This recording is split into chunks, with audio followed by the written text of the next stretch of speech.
Madame la Présidente,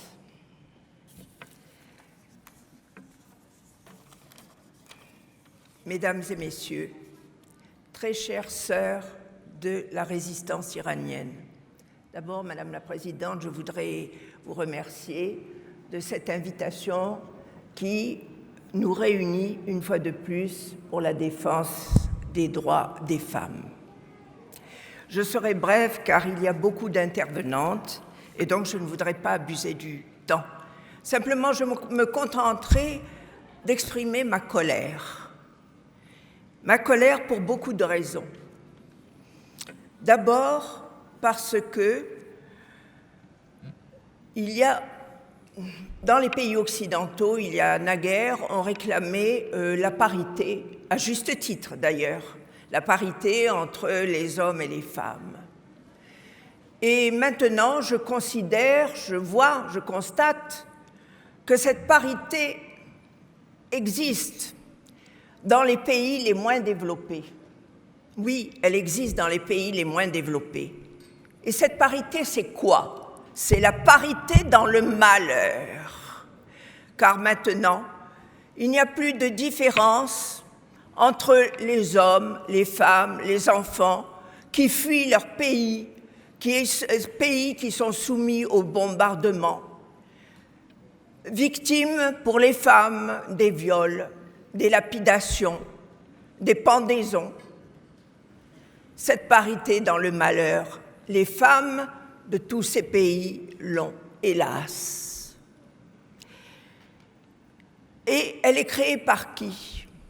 Elle est créée par des gens, des hommes et même aussi des femmes qui revendiquent l'islam, qui revendiquent d'être des musulmans. Alors que moi, en tant que spécialiste de l'islam, qui ai étudié le Coran à fond, qui ai étudié la Sunna, qui ai étudié les hadiths, je ne peux m'empêcher d'être en colère quand j'entends des insanités qui sont dites au nom de l'islam, au nom du prophète. En effet, prenons quelques exemples très rapidement. Et bien sûr, parmi ces exemples, il y a l'exemple iranien. Quand on parle de lapidation, alors le code civil iranien, c'était d'abord à l'époque, au 7e siècle, à l'époque du prophète, ça pouvait être, la lapidation, c'était quelque chose qui n'était pas unique seulement dans les pays arabes, mais il y en avait d'autres. Mais il y avait aussi la roue, la torture, différents trucs. Mais dans le code civil iranien d'aujourd'hui, du XXe siècle, du XXIe siècle, on va pousser le sadisme jusqu'à décrire la taille des pierres avec lesquelles on doit lapider les femmes. Ces pierres ne doivent pas être trop petites parce qu'elles souffriraient et ne mourraient pas. Elles ne doivent pas être trop grosses non plus, parce qu'à ce moment-là, elles seraient tuées du premier coup et qu'il faut qu'elles souffrent. C'est la souffrance de la femme. Par exemple, le Coran ne dit absolument pas cela. La Sunna non plus. Les hadiths, ce qu'on appelle le hadith sahih, authentique du prophète, ne dit surtout pas cela. Bon, autre exemple, l'excision. On dit l'excision, c'est l'islam. Je défie quiconque de me trouver une sourate, un verset qui recommande l'excision. Ça n'existe pas.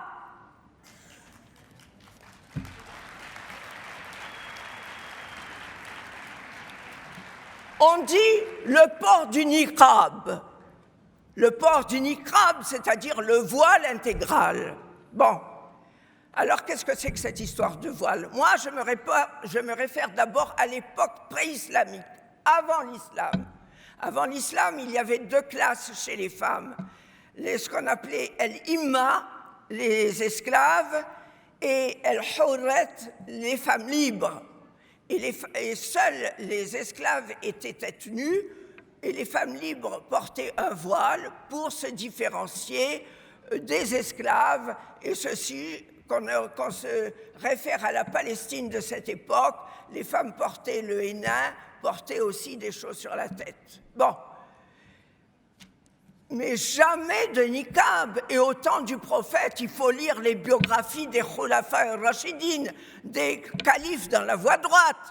Jamais leur femme n'a porté un niqab. Elles avaient le visage découvert, même si parfois elles pouvaient porter un voile, mais leur visage était découvert. Autre chose, où est-ce qu'il y a une interdiction dans le Coran de conduire une voiture? Mais il n'y avait pas de voiture à l'époque du prophète. Il n'y avait pas de voiture à l'époque des Khulafa al-Rashidin. Alors d'où elle vient, cette interdiction? Ça veut dire que les hommes ont fabriqué après des fatwas, des interdictions qui ne s'inspirent pas du tout du Coran, qui ne s'inspirent pas du tout du temps du prophète, du temps des Khulafa al-Rashidin. Ça n'existe pas. Et tout ça, on le met sur le dos de l'islam. Et les premières victimes sont les musulmans qui œuvrent pour un islam juste, un islam où, dans le Coran, le mot rahma est répété des milliers de fois. Rahma, la bienveillance. Et je rappellerai la grande tolérance du prophète. Quand il a conquis la Mecque en 630, il avait eu un secrétaire, un katib, un secrétaire qui s'appelait Abdellah ibn Saad, qui a, lui, apostasié du temps du prophète. C'était son secrétaire. Eh bien, quand son frère de lait, qui deviendra le troisième calife de l'islam des Khulafa al-Rashidin, des califes dans la voie droite, est venu lui demander sa grâce parce qu'il avait été condamné à mort, eh bien le prophète a accordé sa grâce et lui a pardonné. Quel exemple meilleur peut-on avoir de la tolérance du prophète? Je dirais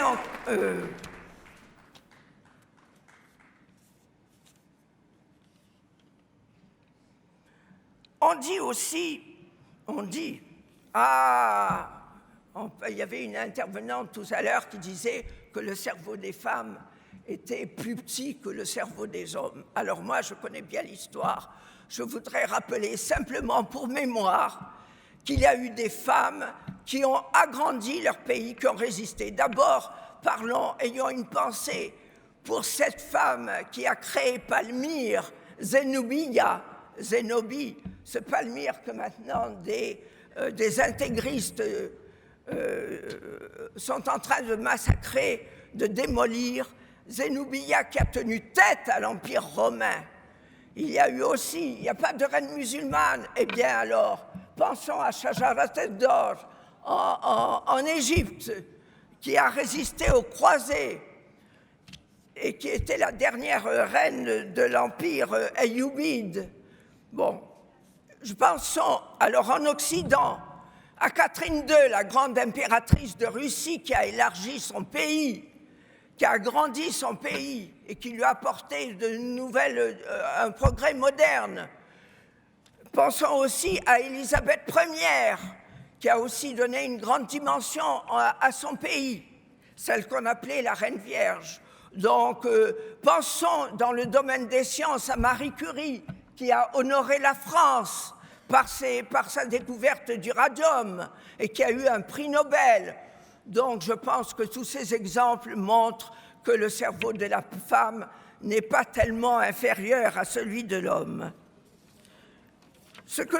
Dans cette parité du malheur, hélas, correspond aussi une parité dans l'égoïsme. Parce que ces réfugiés qui ont préféré affronter la mort et mourir en mer, et parmi eux, évidemment, il y avait les femmes et les enfants, parce qu'ils se sauvaient des bombardements qu'affrontait leur pays, ils se sauvaient de toutes les exactions qui pouvaient avoir lieu. Alors, ils font face maintenant à l'égoïsme des pays chez lesquels ils demandent refuge. Mais je souhaiterais personnellement, je ne veux pas abuser du temps, qu'à cette parité dans l'égoïsme, face à la parité dans le malheur, il y ait enfin une parité dans la fraternité et dans l'altruisme. Parce que c'est seule la fraternité et l'altruisme qui peut sauver l'homme. Et que chaque homme, chaque femme, quand je dis l'homme, c'est évidemment la femme aussi. Bien entendu, c'est l'être humain. Parce que si chaque homme, chaque femme se posait simplement cette question, et si j'étais à la place de l'autre, qu'est-ce que j'aimerais qu'on me réponde? Voilà.